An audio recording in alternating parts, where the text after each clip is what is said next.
Çok değerli futbol arşivi dostları. Bu videomuzda 2026 Dünya Kupası'nı konuşacağız. Önce genel hatlarından bahsettikten sonra UEFA Dünya Kupası elemelerine ve ülkemizin de bulunduğu gruba zaman ayıracağız. Videomuzun sonunda ise maçların oynanacağı statlara göz atacağız. Bu arada videolarımızı izleyen %97.8'lik kesim kanalımıza abone değil. Sadece bir tık ile kanalımıza abone olabilir ve bizi bir sonraki videolarımız için motive edebilirsiniz. Zile basarak bildirimleri de açtıysanız başlayalım. Bilindiği üzere Dünya Kupası ülkeler bazında düzenlenen en üst seviyedeki turnuva. 4 yılda bir düzenleniyor ve ilki 1930 yılında dönemin FIFA Başkanı Jules Rimet onuruna Jules Rimet Kupası adıyla Uruguay'da düzenlendi. Ve ilk şampiyon ev sahibi ülke Uruguay oldu. Her ne kadar 4 yılda bir düzenleniyor dediysek de 2. Dünya Savaşı nedeniyle 1942 ve 1946 yıllarında organizasyon gerçekleştirilemedi. Gelelim videomuzun asıl konusuna. 2026 yılında düzenlenecek olan Dünya Kupası organizasyonuna. Eğer istek gelirse Dünya Kupası'nın tüm organizasyonlarını anlatan bir video hazırlayabiliriz. İsteklerinizi yorumlara yazabilirsiniz. 2026 Dünya Kupası 23. organizasyon ve ev sahibi ülkeler Amerika Birleşik Devletleri, Kanada ve Meksika. Bu Dünya Kupası'nı farklı kılan şey ise organizasyonlara ilk defa 48 takım iştirak edecek. Önceki turnuvalarda 32 olan sayı 2026 ve sonrasındaki seneler için 48'e çıkartıldı. Bu 48 takımın kıta konfederasyonlarına ayrılan kontenjanlar şu şekilde.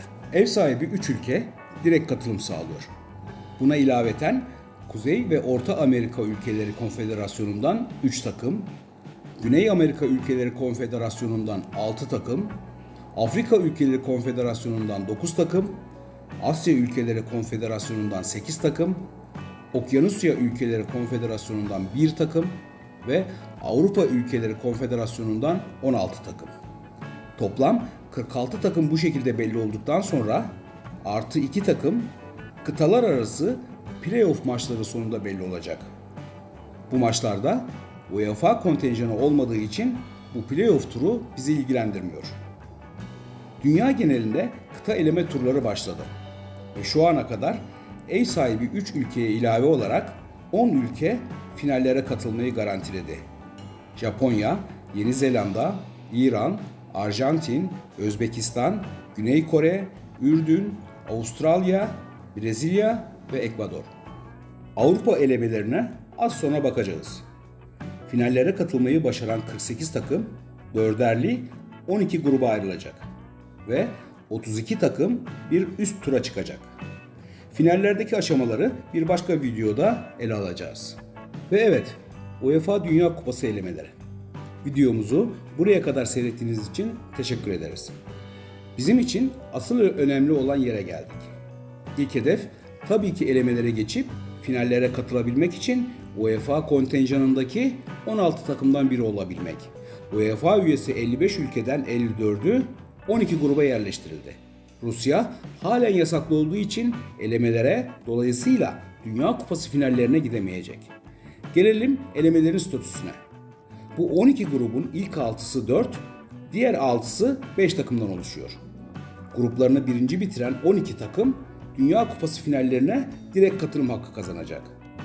Kalan 4 takım kontenjanı için playoff turu düzenlenecek. Bu tura gruplarını ikinci sırada tamamlayan 12 takım ile 2024-2025 UEFA Uluslar Ligi genel sıralamasına göre grup birincilerinden doğrudan finallere katılamayan veya playoff turuna kalamamış en iyi 4 takım katılacak. Eleme turlarında grup ikincisi olmuş 12 takım FIFA Dünya Sıralaması esas alınarak ilk 3 torbaya yerleştirilecek. Uluslar Ligi başarısı nedeniyle playoff turuna dahil olan 4 takım 4. torbada yer alacak. İlk 2 torbadaki takımlar seri başı olarak kuraya girecek. 1. torbadaki takımlar 4. torbadaki takımlarla, 2. torbadaki takımlar 3. torbadaki takımlarla eşleşerek 4 final yolu belirlenecek. Yarı final maçları seri başı ülkelerin sahasında oynanacak.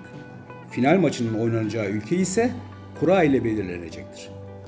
4 final yolunda galip gelen 4 takım daha finallere gitmeye hak kazanacak. Gelelim gruplara. 12 grup var ve bazılarında maçlar oynanmaya başladı. A grubunda Almanya, Lüksemburg, Kuzey İrlanda ve Slovakya. B grubunda Kosova, Slovenya, İsveç ve İsviçre. C grubunda Belarus, Danimarka, Yunanistan ve İskoçya. D grubunda Azerbaycan, Fransa, Ukrayna ve İzlanda. E grubu. Bu bizim grubumuz ve rakiplerimiz İspanya, Gürcistan ve Bulgaristan. F grubunda Portekiz, Macaristan, İrlanda Cumhuriyeti ve Ermenistan var. Buraya kadar gruplar 4'er takımdan oluşuyordu ve henüz maçlar başlamadı. Sonraki 6 grup 5'er takım ve maçlar başladı. G grubunda Finlandiya, Hollanda, Polonya, Litvanya ve Malta var. Toplam 8 maç oynandı. Puan durumu ve maç skorları bu şekilde. H grubunda da 8 maç oynandı. Bosna Hersek ve Avusturya kayıpsız devam ediyor. Diğer takımlar Romanya, Kıbrıs Rum kesimi ve San Marino. I grubunda Norveç 4 maçta 4 galibiyet aldı ve gruptaki en büyük rakibi İtalya'yı 3-0 gibi skorla yenmeyi başardı. Gruptaki diğer takımlar İsrail, Estonya ve Moldova. J grubunda Kuzey Makedonya, Galler, Belçika, Kazakistan, Liechtenstein. Oynanan 8 maç skoru ve puan durumu gördüğünüz gibi. K grubunda İngiltere 3 maçta 9 puanla lider durumda. Diğer takımlar Arnavutluk, Sırbistan, Letonya ve Andorra. Ve son olarak L grubu. Çek Cumhuriyeti, Hırvatistan, Karadağ, Faroe Adaları ve Cebeli Tarık. Evet, grubumuzda son Avrupa şampiyonu ve Uluslar Ligi finalini penaltılarla kaybeden Lamine Yamal'lı İspanya var. Sonraki videolarımızda grubumuzdaki takımları mercek altına alacağız. Grubumuzdaki maçlar 4 Eylül'de başlıyor. 4 Eylül 2025'te deplasmanda Gürcistan ile oynayacak olan millilerimiz 3 gün sonra İspanya'yı konuk edecek. Fikstürden de gördüğünüz gibi Eylül, Ekim ve Kasım aylarında yapılacak toplam 6 maç sonunda grup sıralaması ortaya çıkacak. Benim düşüncem millilerimiz bu grupta en az ikinci olur. Ve hatta belki İspanya'yı evimizdeki maçta yenebilirsek birincilik neden olmasın. Sizlerin yorumlarını merak ediyorum. Alta yazarsanız sevinirim. İkinci olursak da playoff'ta şansımızın da yardımıyla finallere gitmek en büyük hedefimiz. En son Uluslar Ligi playoff maçlarında Macaristan'a karşı oynadığımız oyun ve aldığımız galibiyetler umut veriyor. Ve finallere gidersek heyecan dolu maçların oynanacağı statlara bir bakalım.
Videomuzu buraya kadar izlediyseniz ve %97'lik kesimden %3'lük kesime geçmek için abone olmayı ve bildirimleri açmayı unutmayın. Rakiplerimizi mercek altına aldığımız videolarımızda görüşmek üzere. Futbolla kalın, futbol arşivini takip edin.